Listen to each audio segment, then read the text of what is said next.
कुरुवंश के महाराज कौन थे? शांतनु।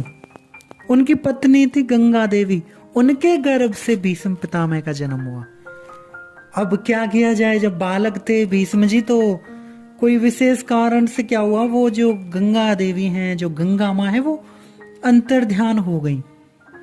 अब क्या किया, महाराज शांतनु ने ना एक समय शिकार करने गए, तो उन्होंने एक निषाद राज की एक सुंदर कन्या को देखा। उसका नाम था, क्या था नाम? सत्यवती। महाराज ने क्या किया, निषाद राज से अपने विवाह के लिए उस सत्यवती को मांग लिया।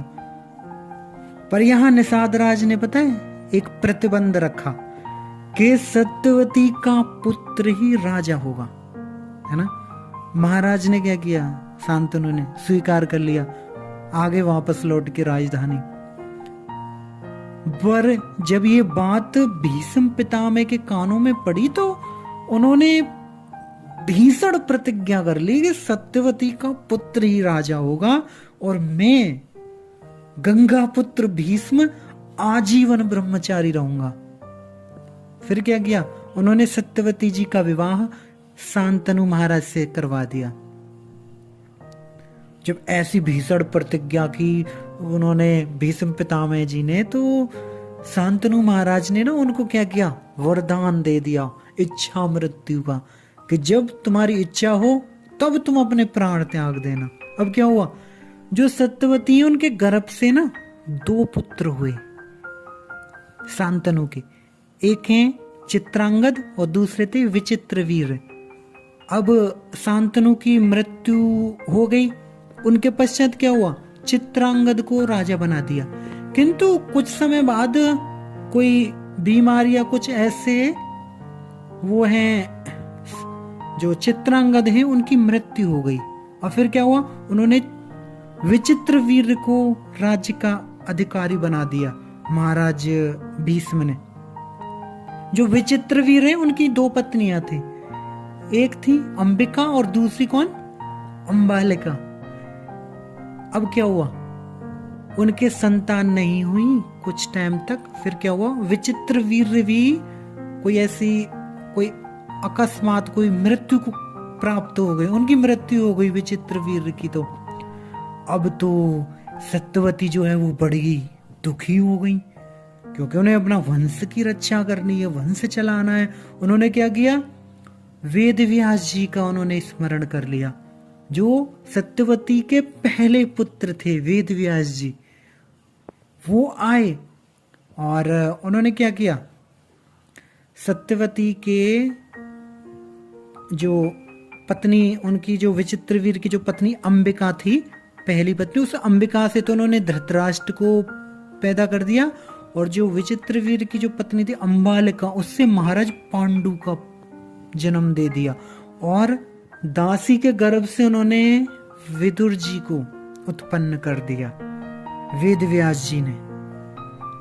फिर क्या हुआ, जो धृतराष्ट्र हैं वो जन्म से अंधे थे, और जो पांडु महाराज हैं उन्होंने क्या किया, वो सिंहासन पर बैठ गए। महाराज पांडु के कितने पुत्र हुए, 5। सबसे बड़े कौन, युधिष्ठिर। और धृतराष्ट्र के यहाँ भी 100 पुत्र हुए, उनमें सबसे बड़ा कौन था, दुर्योधन। अब देखो समय हुआ थोड़ा, अब छोटे छोटे बच्चे थे पांडव भी। क्या हुआ, पांडु महाराज की जो है मृत्यु हो गई, मृत्यु। उन्होंने क्या किया, भीष्म पितामह ने, जो धृतराष्ट्र हैं वो बड़े, उन्होंने क्या किया कि सारा जो राज्य है उसका मतलब राजा बना दिया उन्होंने, धृतराष्ट्र को सिंहासन पे बिठा दिया। तो जो 5 पांडव हैं और धृतराष्ट्र हैं, उनके जो पुत्र हैं धृतराष्ट्र के, वो भी सारे बड़े हो गए, युवावस्था हो गए। अब देखो 5 पांडव हैं, उनके पिताजी खत्म हो चुके हैं, है ना, महाराज पांडु। तो जिम्मेवारी किस पे होती है, बच्चों को संभालने की। अगर हमारे घर में भी 2, मान लीजिए 2 भाई हों, अगर छोटा खत्म हो जाए, उसके बच्चे हों, तो उसको जिम्मेवारी किसके ऊपर होती है, सारी जिम्मेवारी है ना बड़े भाई के ऊपर होती है, कि वो अपने पुत्रों की तरह उनका मान सम्मान करे, है ना, उन्हें एक ऐसा जीवन दे जो जैसे अपने पुत्रों को दे, सारे कार्यभार अपना जैसा घर परिवार का चलता है उसी रूप से वो चलाए। राजगद्दी का प्रश्न उठ गया कि अब राजा किसको बनाया जाए धृतराष्ट्र के बाद। तो जो धृतराष्ट्र है वो तो अपने पुत्रों के प्रति मतलब पक्षपात कर रहे हैं, वो तो उनका ज्यादा अटैचमेंट है, उनका पांडु के पुत्रों में नहीं है, पांडवों में नहीं अटैचमेंट। क्या हुआ, वो जो धृतराष्ट्र है वो दुर्योधन को भी किसी ना किसी प्रकार से राज्य पद बनाना चाहते थे, राजा बनाना चाहते थे। अब भीष्म पितामह तो साथ हैं, वो तो धार्मिक हैं, लेकिन क्या हुआ, वो धृतराष्ट्र ऐसा नहीं कर पाया दुर्योधन के भीष्म पितामह के कारण। उन्होंने क्या किया,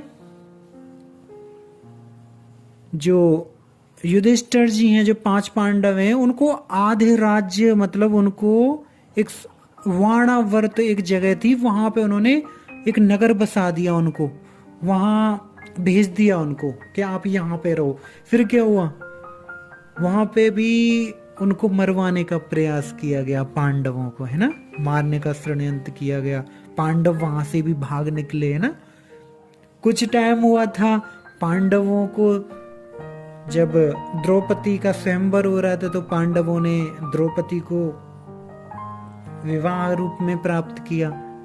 पांडव अभी जीवित हैं, तो फिर क्या हुआ, भीष्म पितामह के आदेश से उन्हें इंद्रप्रस्थ जो एक स्थान था नामक, वहां पे उन्होंने उनको सौंप दिया राज्य। फिर क्या हुआ, वहां पे पांडवों ने वहां श्री कृष्ण की सहायता से एक मय दानव था, मय दानव के द्वारा एक सुंदर नगरी बनाई और एक बहुत सुंदर राजभवन का निर्माण करवा दिया। कुछ दिनों में वहां पे क्या हुआ, पांडवों ने भारत के जो पूरा भारतवर्ष के बड़े बड़े राजाओं को वहां पे जीत के ना एक महाराजसूय यज्ञ की उन्होंने अनुष्ठान किया। अब क्या हुआ, महाराज धृतराष्ट्र, दुर्योधन, पांडव सब जो हैं वो पांडवों के जो राजसूय यज्ञ उसको देख के जलने लगे, मतलब जल गए। धृतराष्ट्र, दुर्योधन, उन्होंने क्या किया, एक षड्यंत्र रचा कपटता पूर्वक, एक जुए का खेल खेले। क्या किया, जुए का खेल खेल के उन्होंने पांडवों का राज्य ले लिया। और क्या हुआ, 12 वर्ष के लिए उन्हें वनवास और 1 साल के लिए उन्हें अज्ञातवास के लिए भेज दिया। देखो, उन्होंने तो अपना नियम पूरा किया, पांडवों ने 12 वर्ष रहे वनवास में, 1 साल उन्होंने अज्ञातवास किया।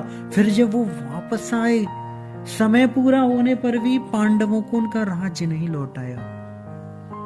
देखो, औरों की तो बात ही क्या, भगवान श्री कृष्ण भी पांडवों का दूत बनकर हस्तिनापुर गए, किंतु दुर्योधन अपनी हट पर अड़ा रहा कि अरे 5 गांव की तो बात ही क्या, बिना युद्ध के सुई की नोक भर भी जमीन में देना स्वीकार नहीं करूंगा।